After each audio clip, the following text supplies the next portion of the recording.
Bulletin లో breaking చూస్తున్నాం. పోలవరం ప్రాజెక్టుకు సంబంధించి ఒడిశా వేసిన పిటిషన్ పై సుప్రీంకోర్టులో ఇవాళ విచారణ జరిగింది.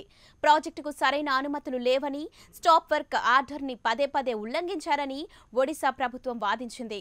పర్యావరణ అనుమతులు లేకుండా పోలవరం ప్రాజెక్టు నిర్మిస్తున్నారని ఒడిశా అభ్యంతరం వ్యక్తం చేస్తోంది. దీనికి కేంద్రం, ఏపీ ప్రభుత్వాలు సమాధానం చెప్పాలని సుప్రీంకోర్టు ఆదేశించింది. అందుకు 3 వారాల గడువు ఇచ్చింది. తదుపరి విచారణను జనవరి 24కు వాయిదా వేసింది.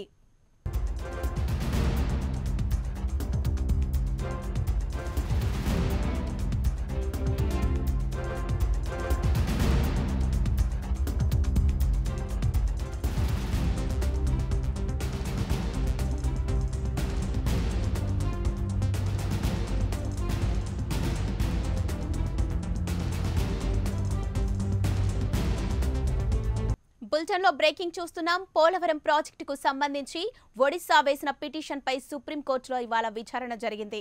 ప్రాజెక్టుకు సరైన అనుమతులు లేవని, స్టాప్ వర్క్ ఆర్డర్ ని పదే పదే ఉల్లంఘించారని ఒడిశా ప్రభుత్వం వాదించింది.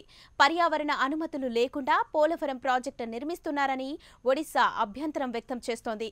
దీనికి కేంద్రం, ఏపీ ప్రభుత్వాలు సమాధానం చెప్పాలని సుప్రీంకోర్టు ఆదేశించింది. అందుకు 3 వారాల గడువు ఇచ్చింది. తదుపరి విచారణను జనవరి 24కు వాయిదా వేసింది.